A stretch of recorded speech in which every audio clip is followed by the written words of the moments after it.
So, I have tonight's Yankees lineup for you versus the Minnesota Twins. But before that, I want to ask you, who do you think should win the MVP this year? Aaron Judge or Cal Raleigh? Let's go.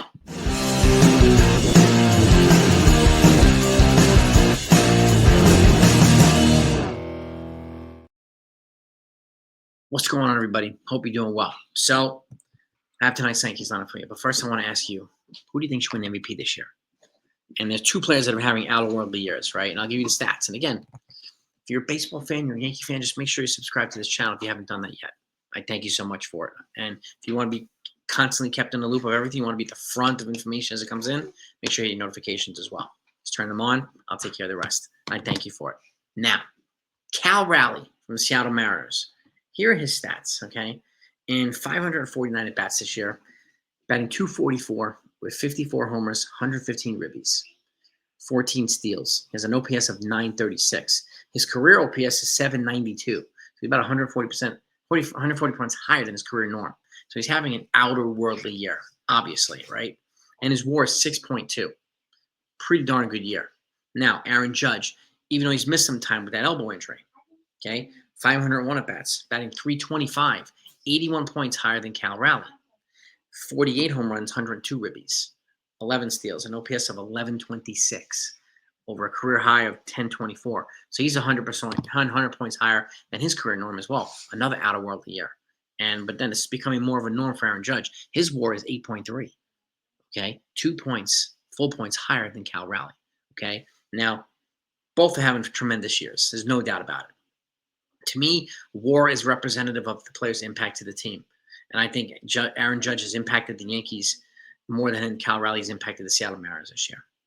Okay. In that respect, even though Aaron Judge got beat up by Jose Altuve several years ago for the MVP, which I don't think he should have, I give the edge to Aaron Judge here as well. And I do think he'll probably get over 50 home runs before the year's up. We have 12 games left. Okay, so it's up to the Yankees to still put forth a performance that they need to get themselves to solidify a playoff spot, because it hasn't been solidified yet. Okay, nobody in the AL East has clinched anything yet. Okay, so, and congratulations to the Phillies for clinching the division last night in the East. But now, a lot of this is going to revolve around how the bullpen fares as well.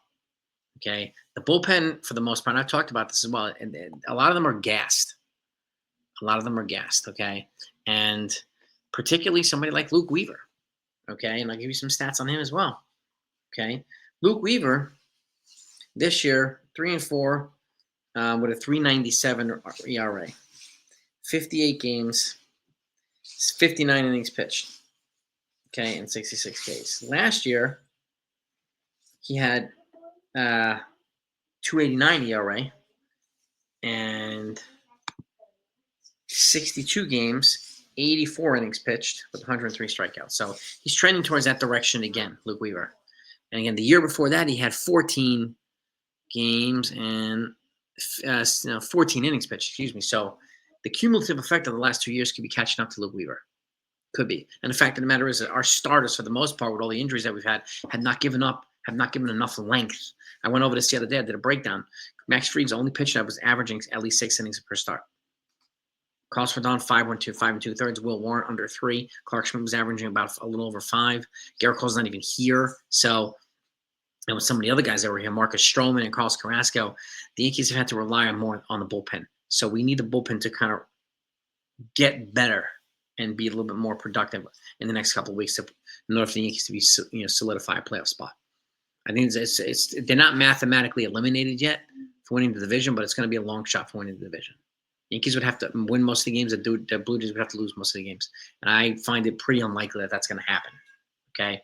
Now, anything's possible. But in the meantime, the Yankees are in Minnesota. And I'm not really putting too much weight in the last night's loss. I mean, they came off a 12-game intense trip where they went 7-5. They beat first-place teams, 3 of them.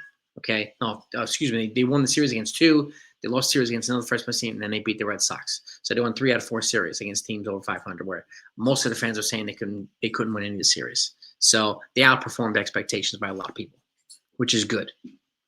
Okay? And they're in Minnesota right now. I don't really care that they won last night. I mean, that they lost last night. They looked flat. Okay? And coming off that stretch and not really sleeping much, and just they were off last night. I expect them to be better tonight. I really, really do. So I'm not really spending much time harping over last night. Okay, but I know some people are not going to be happy when I put out the lineup. You know why? Well, let's get into it. Okay, on the screen, Trent Grisham is leading off in center field. Aaron Judge batting second in right field. Ben Rice batting third, second, and first base. Cody Bellinger, cleanup, left field. Giancarlo Stanton batting fifth at DH. Jazz Chisholm batting sixth, second base.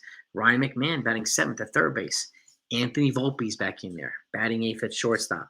Austin Wells batting ninth at the dish. And on the mound, Cam Schlittler. Cam Schlittler has been one of the more effective Yankee starters.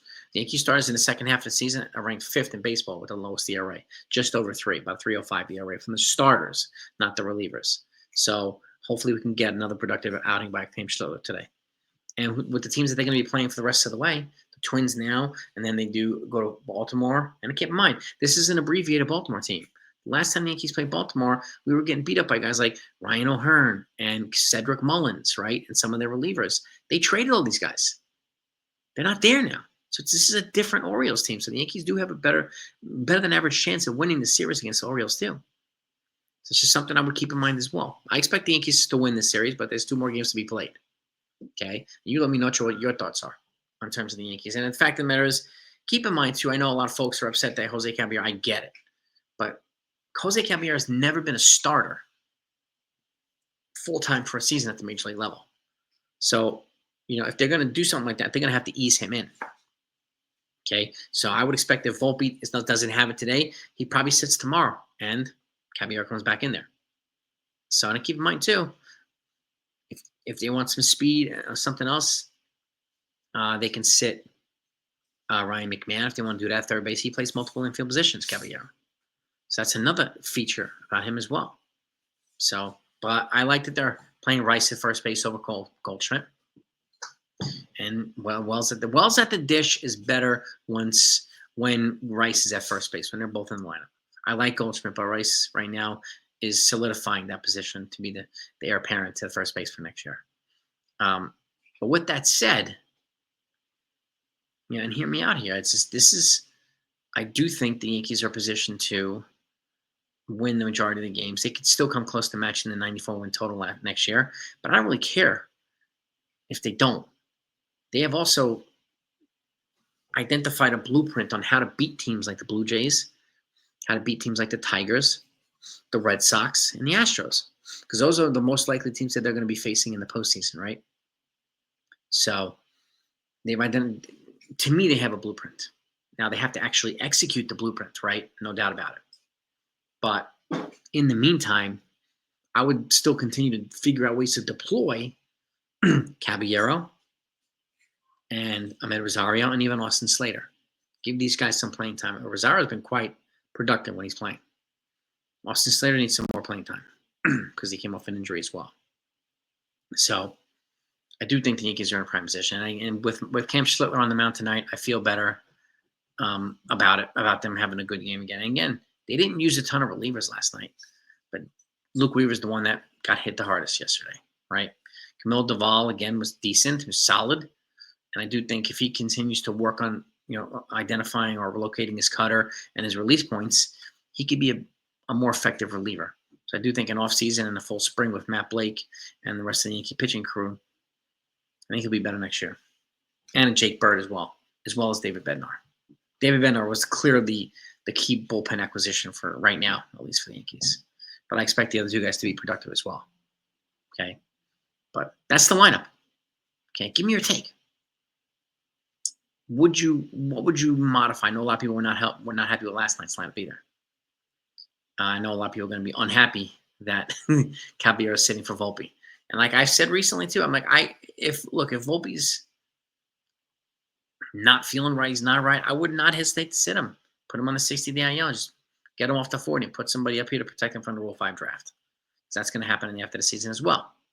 And we need guys to protect, right? And by doing that, if Volpe turns out to still not be right, I wouldn't hesitate to execute that movement. that action on Anthony Volpe and just play Gabrielle the rest of the way because he's clearly productive. He really, really is. Okay, despite his occasional. Now, keep in mind too, he leads the leagues in stolen bases. He also leads the leagues in caught stealing.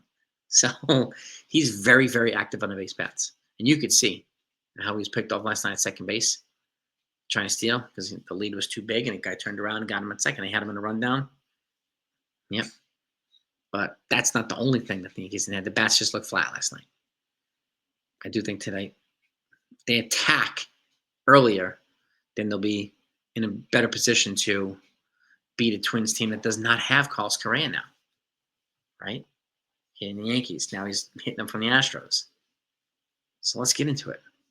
Let's hopefully celebrate a win tonight. And go Yankees. See you then.